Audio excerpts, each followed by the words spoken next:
আমি যখন ক্লাস 10-এ পড়তাম তখন একটি ছেলে আমায় খুব পছন্দ করত। আমি তাকে বিশ্বাস করে তাকে ভালোবেসেছিলাম। তাকেও আমি অনেক পছন্দ করতাম। কিন্তু ছেলেটির মতো ভালো ছিল না। এই বিষয়টা আমি জানতাম না। একদিন সে আমাকে মিথ্যা কথা বলে ঢাকায় পড়াতে নিয়ে যায়। আমিও তার সাথে চলে গেলাম ঢাকায়। আমরা ঢাকায় একটি বাসায় আলাদা রুমে থাকতাম। একদিন রাতে ছেলেটি আমার রুমে এসে আমার সাথে জোর করে যা করেছিল তা মেনে নেওয়া সম্ভব ছিল না। বাকিটা গল্পটা শুনে নিন। বিনা আমার বান্ধবী। আমি যখন ক্লাস 10-এ পড়তাম তখন ওর সাথে আমার পরিচয় হয়েছিল। একসাথে কোচিং করতাম। কোচিং শেষে বেশ আমরা একসাথে বাসায় ফিরতাম। এভাবেই কখন যেন তার মায়ের পরে গিয়েছিলাম। আমি একদিন তাকে বলেছিলাম, বিনা, আমি তোমাকে একটা কথা বলতে চাই। বিনা বলল, কি কথা শুনি? আমি বললাম, বিনা, আসলে আমি তোমাকে ভালোবাসি। বিনা আমার কথা শুনে কিছুটা অবাক হয়ে বলল, আমিও তোমাকে আগে থেকেই পছন্দ করতাম। ডিনার কথা শুনে মনে হল পৃথিবীটা আমার হয়ে গেল। আমার খুব আনন্দ হচ্ছিল। এভাবে প্রেম করতে শুরু করলাম আমরা। তারপর আমরা কলেজে পড়তাম। তখন কি আর হতো, একটা সময় এইচএসসি আসল দুজনেই দিলাম। দুজনেই ভালো রেজাল্ট করলাম। ভর্তি হলাম একই বিশ্ববিদ্যালয়ে। আমাদের শহরের বাইরে একটা বড় বিশ্ববিদ্যালয়। সেখানেই আমাদের জীবনের গল্পটা শুরু হয়েছিল। আমরা লেখাপড়া করার জন্য একটা বাসায় উঠলাম। বাসায় দুজনেই বলেছিলাম আমরা হয়ে উঠেছি। কিন্তু আসলে আমরা ক্যাম্পাসের ঠিক বাইরে 2 রুমের ছোট্ট একটা বাসা ভাড়া নিয়ে নিলাম। ওটার জন্য কেনাকাটা করলাম। বালতি, তোশক, হাঁড়ি, পাতিল সবকিছু। যেন আমরা বিয়ে করে ফেলেছি আর সংসারের জিনিসপাতি কিনছি। আমরা ঠিক করেছি আমরা নিজেরাই রান্না করে খাব। কোনো বলার দরকার নেই জন্য ঠিক করেছিলাম 2 রুমে 2 জন থাকবে। বোমা রাখার ঝামেলা যাবে না।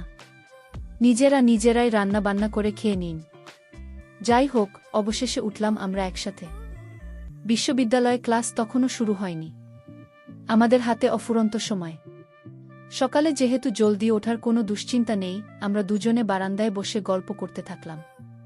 হঠাৎ দেখি বিনার মনটা খারাপ হয়ে আছে। তার মুখটা কেমন জানি অন্ধকার হয়ে আছে। আমি জিজ্ঞেস করলাম, কি হয়েছে কিনা? কিছু না।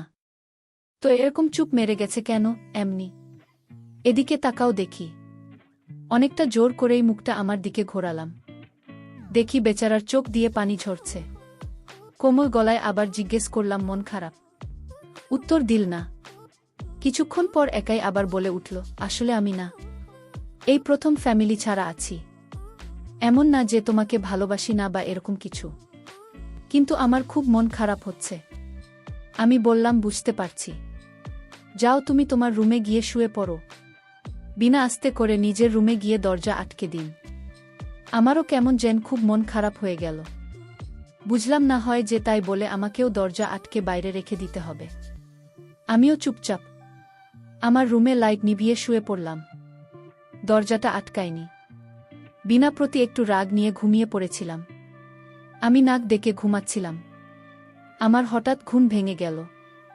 আমি অনুভব করলাম আমার পাশে থেকেছেন, শুয়ে আছে। আমি বুঝতে পারলাম আমার বিছানায় আমি একা নই। বিনা কখন যেন আমার পাশে এসে শুয়ে নিঃসারে ঘুমিয়ে আছে। আমি আবার ডিম লাইট ছাড়া ঘুমাতে পারতাম না। ডিম লাইটের আলোয় বিনাকে দেখে আমার অনেক মায়া হলো। পরিবার ছেড়ে লেখাপড়া করার জন্য আমার মতো একটা ছেলেকে বিশ্বাস করে। আসলে বিনা একজন সহজ সরল মেয়ে। তার কোনো তুলনা হয় না। এসব ভাবতে ভাবতে ঘুমিয়ে গেলাম। ভোরে আবার ঘুম ভেঙে গেল। দেখি বাইরে মোটামুটি আলো হয়ে গেছে। বিনাকে ডাক দিলাম। বিনা, সকাল হয়ে গেছে, তাড়াতাড়ি উঠে। বিনা সাড়া নেই। এবার জোরে কানের কাছে গিয়ে ডাক দিলাম। এবার বিনা ঘুম ভাঙে। সবকিছু বুঝে উঠতে একটু সময় নিন। তারপর মুচকি হেসে বলল, লাট সাহেব আর কিছু করলেন না। সকাল সকাল শুধু ঘুম ভাঙানোর জন্য ডাক দিলেন। আমি শয়তানি একটা হাসি দিয়ে বললাম, তুমি এখন থেকে আমার সব কথা শুনতে হবে। আর যদি না শোনো তাহলে আমার কাছে তোমার এমন একটা জিনিস আছে যে জিনিসটা তোমাকে দেখালে তুমি আমার সব কথায় রাজি হয়ে যাবে। নইলে তো তোমার কপালে দুঃখ আছে। বিনা বলল, আমি আবার তোমার কোনো কথা অমান্য করেছি? তুমি যা বলছো আমি তাই রাখছি, তাহলে তুমি আমাকে কিসের ভয় দেখাও? আমি বললাম, দেখো, এটা ভয়ের কিছু না। তুমি আমার কথা রাখতে হবে। আর শোনো, যদি তুমি আমার কথা রাখ তাহলে তোমার সাথে আমার সম্পর্ক ঠিক থাকবে, নইলে আমি আর এসবের মাঝে নাই। আচ্ছা সিয়াম, তোমার হঠাৎ কি হয়েছে বলতো? আমার সাথে এরকম করছো কেন? আমি তার পরিচয়টা দিতে ভুলে গিয়েছিলাম। আমি যে ছেলেটাকে মনপ্রাণ দিয়ে ভালোবাসি এবং তাকে আমি অনেক বিশ্বাস করি, সেই ছেলেটার নাম সিয়াম। তার মা আছে কিন্তু বাবা নেই। সিয়াম দেখতে অনেক স্মার্ট, অনেক সুন্দর। যাই হোক, আমি সিয়ামকে বললাম, তোমার মাঝে হঠাৎ এই পরিবর্তন কেন? আগে তো তুমি এরকম ছিলেন না। বলো তোমার কি হয়েছে? সিয়াম বলল, আমি তোমার কাছে যা চাই তা দিবে তো? যদি দাও তাহলে আমাকে পাবে, নইলে আমাকে আর পাবে না। আরে পাগল ছেলে, বলেই দেখো না, আমার কাছে যদি সেই জিনিসটা আমার কাছে থাকে তাহলে আমি তোমাকে দিব। সিয়াম বলল, আরে তোমার কাছে আছে কিন্তু তুমি দেবে তো? আচ্ছা বাবা, ঠিক আছে আমি দিব, এবার বলো কি চাও তুমি? সিয়াম তখন বলল, আমি একটা রাত কাটাতে চাই। মানে কি বলছো তুমি? আমি কিছুই বুঝতে পারছি না। সিয়ামের এমন আবদার শুনে আমার মনটা ভীষণ খারাপ হয়ে গেল। আমি যে ছেলেটাকে এত ভালোবাসি, এত বিশ্বাস করি, সে কি না এসব বলছে? না, আমি ভাবতে পারছি না। আমি খানিকক্ষণ চুপ হয়ে থাকলাম। সিয়াম আমাকে বলল, কি হল, তুমি চুপ করে রইলে যে, কিছু একটা বলো। আমি তাকে পরিষ্কারভাবে জানিয়ে দিলাম, আমি এখন এসব পারব না। আমার কথা শুনে সিয়ামের মুখটা অন্ধকার হয়ে গেল। আমি সিয়ামের কতটা বুঝতে পারলাম। আমার চোখের পানি কিছুতেই ধরে রাখতে পারছি না। আমার মনে হচ্ছে আমি চিৎকার করে কান্না করি। সিয়াম তখন আমার সামনে এসে বলল, আমি এমন কি বলেছি যে তোমার কান্না করতে হবে? আমি তো একটা রাত ছিল না তোমার সাথে। আমি সিয়ামকে বললাম, তোমার মুখে আমার নাম উচ্চারণ করবে না। তুমি যেরকম ভাবছো আমি সেরকম মেয়ে না। আমার মা বাবা আমাকে সঠিক শিক্ষা দিয়েছে। আমি লক্ষ্য করলাম বিনা তার রুমে গিয়ে তার কাপড় চোপড় ব্যাগে গুছিয়ে নিচ্ছে। আমি তার কাছে গিয়ে জিজ্ঞেস করলাম, বিনা তুমি কাপড় চোপড় ব্যাগে তুলছো কেন? বিনা বলল, আমি চলে যাব। আমি বললাম, তুমি কোথায় যাবে? বিনা বলল, আমার দুচোখ যেদিকে যায় সেদিকে চলে যাব। আমি এখানে আর থাকব না। সিয়াম তখন দরজাটা আটকে দিল আর বলল, তুমি কোথাও যেতে পারবে না, তোমার এখানেই থাকতে হবে। বিনা তখন বলল, তুমি কি জোর করে আমাকে বাসায় রেখে দেবে? আমার একটা কথার কারণে তুমি বাসা থেকে চলে যাবে? আমাদের ভালোবাসা শেষ হয়ে যাবে। আমি কিছুতেই হতে দেব না। বিনা তখন আমায় ধাক্কা মেরে দরজা খুলে দৌড়ে পালিয়ে গেল। আমি আর তাকে কিছুতে রাখতে পারলাম না। বিনার জন্য আমার খুব কষ্ট হচ্ছে। আমি বিনার পিছু নিলাম, দেখি সে কোথায় যায়। আমি বিনাকে পিছন থেকে ডাক দিয়েছিলাম, বিনা আমার কথা কানে নেয়নি। সে তার নিজের ইচ্ছামতো চলে যাচ্ছে। বিনা একটা সিএনজিতে উঠে পড়ল। আমি আর তাকে দেখতে পেলাম না। সে কোথায় চলে গেল? কিন্তু আমি মনে মনে সিদ্ধান্ত নিলাম, আমি তোমাকে ছাড়ব না। আমি যে করে হোক তোমাকে খুঁজে বের করে আমার ইচ্ছা পূরণ করব। আমি সারারাত কিছুতেই ঘুমাতে পারলাম না। বিনা আমার ছোট একটা কথার কারণে আমাকে এভাবে রেখে চলে গেল। সে যদি আমাকে সত্যিই ভালোবাসো তাহলে এভাবে আমায় রেখে চলে যেতে পারত না। আমার মনে হয় ও আমাকে সত্যি ভালোবাসে না। যাই হোক, এভাবে কিছু দিন কেটে গেল। আমি বিনাকে বিভিন্ন জায়গায় খুঁজতে লাগলাম, কিন্তু কোথাও তাকে পাওয়া যাচ্ছিল না। এখন আমার মাথায় একটাই চিন্তা থাকে, কিভাবে খুঁজে বের করা যায়। হঠাৎ আমার বাসায় আমার ছোটবেলার বন্ধু আসছে।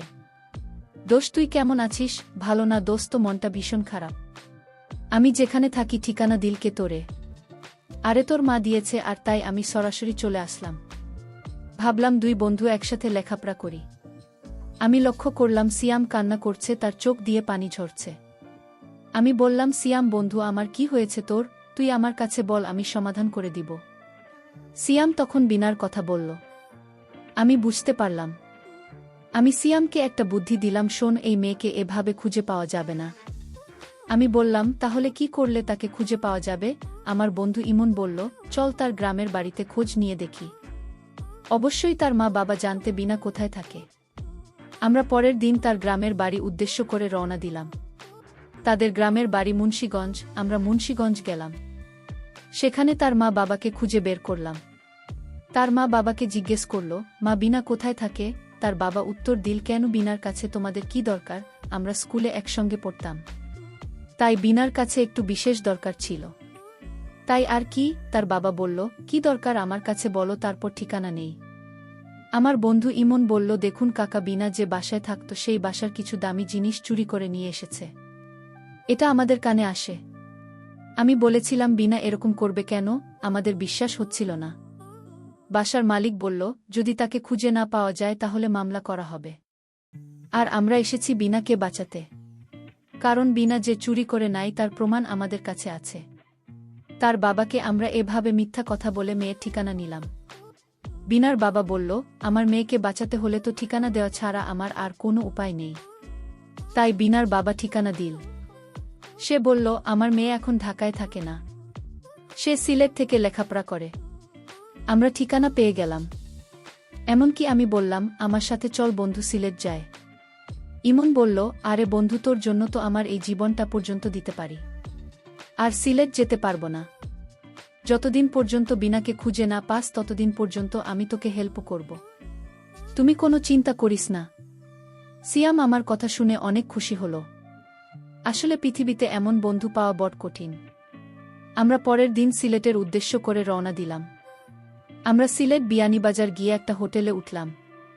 রাতে খাবার খেয়ে যখন ঘুমাতে যাব ঠিক তখন পাশের কেবিনে মেয়ের গলার আওয়াজ আসছে। আমার মনে হলে পাশের কেবিনে বিনার গলার কণ্ঠ শুনলাম। আমি মনকে বললাম, ইমন, আমাদের পাশের কেবিনে মেয়েদের গলার আওয়াজ শোনা যাচ্ছে। আর আমার কাছে মনে হচ্ছে এখানে বিনা আছে। ইমন বন্ধু, আমার তো একটু গিয়ে দেখে আসছি। ইমন তখন বিছানা থেকে উঠে বারান্দায় গেল এবং পাশের কেবিনে নক করল। কিন্তু রুমের ভিতর থেকে কেউ দরজা খুলছে না। 3 বার নক করলাম কিন্তু কারও সাড়া শব্দ পেলাম না। ইমন করার সাথে সাথে রুমের ভিতর যে আওয়াজটা ছিল তা বন্ধ হয়ে গেল। সিয়াম তখন আমায় বলল, শোনো বন্ধুরা, তো মনে হয় এভাবে ডিস্টার্ব করা ঠিক হবে না। সকালে দেখা যাবে, সকাল সকাল উঠতে হবে। এখন ঘুমিয়ে পড়। ভোর 5টা বাজে আমি উঠে পড়লাম এবং বারান্দায় দাঁড়িয়ে থাকলাম। আমি চেয়ে আছি দরজার দিকে, কখন দরজা খুলবে তার অপেক্ষায়। হঠাৎ দরজা খুলে ফেল।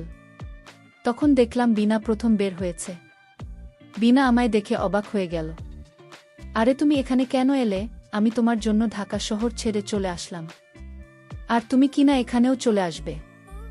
হ্যাঁ, আমি এখানে চলে আসলাম শুধু তোমার জন্য। আজ তুমি কিছুতেই ছুতে পারবো না। আমি বিনাকে বললাম, বেশি না, তোমাকে একটা ভিডিও দেখাব আমার মোবাইলে, সেই ভিডিওটা দেখানোর পর আমি চলে যাব। তোমাকে আর খুঁজব না। আমার তো গলা শুকিয়ে গেল। আমি বললাম, কি এমন ভিডিও? দেখেই তো। তার মোবাইলে ভিডিওটা যখন চালু করল, ভিডিওটা দেখার সাথে সাথে আমার মনে হলো যেন আকাশটা আমার মাথায় এসে পড়ল। এটা হলো সেই ভিডিও যেদিন আমরা একটা বাসা ভাড়া রেখে 2 জন 2 রুমে থাকতাম। কিন্তু একদিন তুমি আমার রুমে রাতে চলে আসছিলেন। আর তুমি আমার রুমে যখন এসে ঘুমিয়ে পড়েছিলেন আর তখন আমি জেগে উঠলাম। তারপর যা হয়েছিল তা তুমি ভিডিওতে দেখতে পাচ্ছ।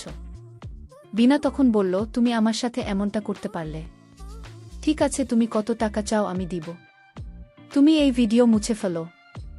সিয়াম তখন বলল, আমি টাকার পাগল না, আমি মায়ের পাগল। আমি সেই স্কুল জীবন থেকে তোমার মায়ের পরে রইলাম, আর তুমি আমায় মনে করছো আমি টাকার পাগল। সিয়াম তখন খুব রাগান্বিত হয়ে বলল, আমি তোমাকে সত্যি ভালোবাসতাম, কিন্তু আজ বুঝলাম তুমি আমায় ভালোবাসো না। এটা তোমার নাটক ছিল, কিন্তু আমাকে কষ্ট দিয়ে তুমি সুখে থাকবে তা আমি হতে দিব না। আমি আজই তোমার এই ভিডিও সোশ্যাল মিডিয়ায় ছেড়ে দিব। এই কথাটা বলার সাথে সাথে বিনা আমাকে বলল, ঠিক আছে, তুমি কি চাও আমি তোমার সব কথা রাখব। ঠিক আছে, মাত্র তুমি লাইনে আসছো। বিনা বলল, কি আবদার তোমার বলো। আমি বললাম, আগেই তো বলেছি, ভুলে গেলে নাকি? ঠিক আছে, আমার মনে পড়ছে, আমি রাজি। আমি তখন আনন্দে বললাম, কি করে ভাবলে আমি এসব করব? তুমি আমায় যতটা খারাপ ভাবছো আমি ততটা খারাপ না। তুমি যদি রাজি থাকো তাহলে আমি তোমাকে আমার ঘরে সারা জীবনের জন্য নিয়ে যাব। আমি তোমাকে আগামীকালই বিয়ে করতে চাই। এই কথা শুনে বিনা বলল, ঠিক আছে, তুমি যা ভালো মনে করো তাই করো। তাহলে চলো আজ আমরা গ্রামে ফিরে যাই। বন্ধুরা, গল্পটি কেমন লাগলো তা অবশ্যই কমেন্ট করে জানাবেন। আর এরকম নতুন নতুন গল্প পেতে আমার চ্যানেলটি সাবস্ক্রাইব করে পাশে থাকবেন। ধন্যবাদ।